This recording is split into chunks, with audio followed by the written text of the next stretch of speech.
지수가 만약에 하락이 나오지 않고 바로 상승이 나왔을 때는 어떻게 대처를 해야 할 것인가, 반대로 지수가 꺾였을 때는 어떻게 대처해야 될 것인가, 제 전체적인 투자 전략에 대해서 설명을 드리자 그런다면, 하락 구간 이때는 제가 매매하지 말라 그랬어요. 자, 이때도 매매하지 말라 그랬는데 이때와 이때의 차이점은 뭐냐면, 이때는 아예 매매를 안 한 거고 이때는 좋은 종목을 조금씩 분할 매수해 나가는 시점이라 그랬어요. 1000만원 중에 한 10% 정도, 100만원 정도는 매수를 가담을 하고 있는 상태여야 되죠. 자, 지금 구간에서도 마찬가지입니다. 내가 1000만원이 있다 그런다면 한 100만원만 좀 찔러보는 구간이라고 생각을 해요. 자, 그래서 여기서 올라가게 된다 그런다면 좀 더 베팅 금액을 좀 더 크게 가져갈 필요가 있고, 여기서 만약에 떨어지게 된다 그런다면 밑에서 분할 매수하는 전략으로 가져가야 된다는 거죠. 지수를 이기는 종목은 거의 없다고 보시면 돼요. 자, 오늘 예를 들어서 지금 코스닥 지수가 1.52% 올라가고 있는데, 시장에 지금 상승 종목이 코스닥이 1070개고요 하락 종목이 200개입니다 자, 확률적으로 보세요. 역시나 시장이 상승이 나오니까 상승 종목의 개수가 하락 종목의 개수보다 5배 정도가 많은 월등히 좋은 장세가 일어나고 있죠. 그래서 우리가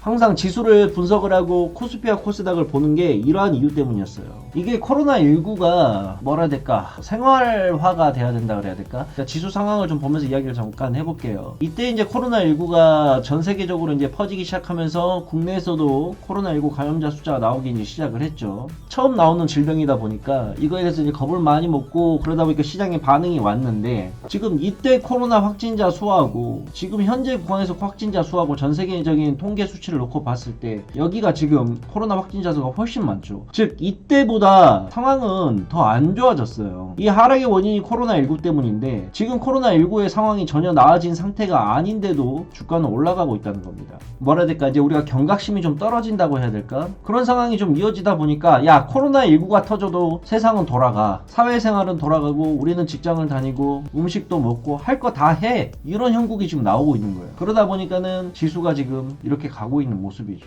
지수가 여기서 빠졌을 때는 이거는 절호의 기회다라고 생각을 했었거든요, 제가. 근데 현재 구간에서의 지수 상태를 보게 되면 굉장히 솔직히 개인적으로 불안감을 많이 느낍니다. 여기에서 코로나19가 지금 계속해서 확산을 하고 있는데, 이게 만약에 다시 부각이 된다 그런다면 여기서 지수를 이렇게 한 번 더 밀어버리는 건 아닐까라는 내재되어 있는 불안감이 항상 있어요. 아마 제가 생각하는 시나리오만큼 그렇게 최악의 상황은 안 나올 겁니다. 왜? 일단은 백신 관련과 치료제 관련해가지고 올해 12월, 1월, 2월, 3월 이런 식으로 해갖고는 백신과 치료제가 계속해서 이제 임상실험이 끝나고 시장에 나올 것이게 될 거고, 미국의 대통령 선거도 끝나 있는 상태고, 그 다음에 내년부터는 한국 대선에 대한 프레임이 작동을 해가지고 한국 증시를 다시 끌어올릴 거라고 좀 보고 있어요. 결론만 놓고 보자 그런다면 전 내년까지는 시장이 계속해서 좋아질 거라고 생각을 하는데, 그 좋아지는 과정에 있어가지고 이 구간에서 지금 이렇게 빠지고 있는, 이렇게 올라오고 있는데, 이 구간에서 바로 그냥 치고 올릴지, 아니면 한 번 더 하락을 해서 재차 라인을 잡아주고 지지선을 형성해주고 올라올지, 이제 이게 걱정이 된다는 거죠.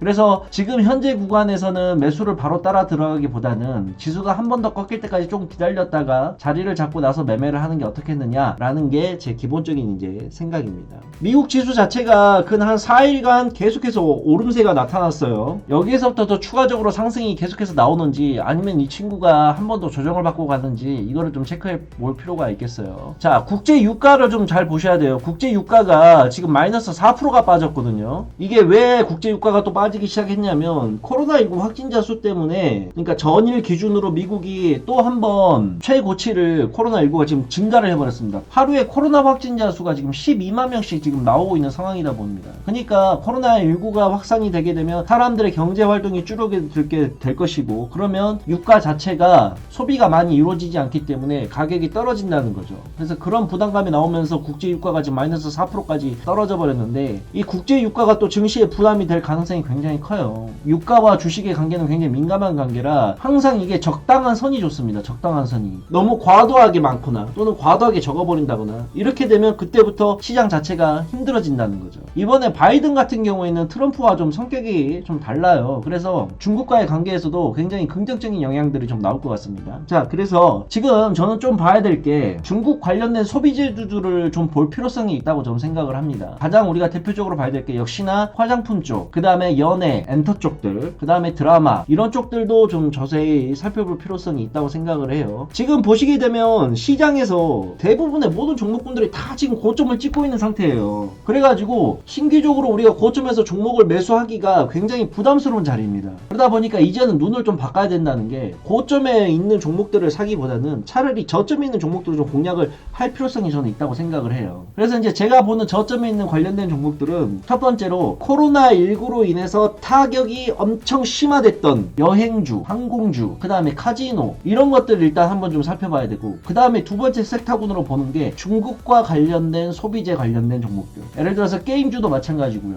그 다음에 엔터주들, 그 다음에 화장품 관련된 주식들, 관계가 굉장히 개선이 될 거라고 저는 생각을 하고 있어요. 중국에서 지금 또 광군제가 곧 이제 하는데, 광군제가 열린다고 해서 광군제 때문에 잠깐 상승한다? 라고 저는 생각을 안 해요. 광군제가 열리고 광군제가 끝난다 하더라도 이 중국발 이슈는 계속해서 상승이 나올 수 있는 요건은 만들어진다고 생각을 합니다. 자, 예를 들어서 가까운 이슈로는 중국의 광군제가 있고, 그 다음에 또 지금 중국의 시진핑이가 우리나라로 지금 방한을 한다는 소식이 계속해서 들리고 있어요. 혹시나 압니까? 중국의 시진핑이가 우리나라 와가지고 이야기 잘 통해갖고, 야 알았어, 우리나라에서 관광객 풀어줄게 라고 해서 중국의 관광객들이 한국으로 넘어오게 되는 그런 일들이 나오게 된다 그런다면, 화장품 관련주들, 여행 관련주들이 다시 살아날 수 있는 기미가 충분히 저는 있다고 봐는 거예요. 이번 주 실적 발표를 좀 본다 그런다면 뭐 여러가지 좀 실적들이 나오고 있는데, 자 알다시피 뭐 항공 관련된 주식들이 다 바닥을 치겠죠. 당연히 이번 실적도 좋지가 않을 겁니다. 최악의 실적과 최악의 주가가 있는 상태에서 더 이상 나빠질 게 없다라고 생각할 때 역발상으로 매수의 관점으로 오히려 본다 그런다면 괜찮지 않을까라는 생각도 있습니다.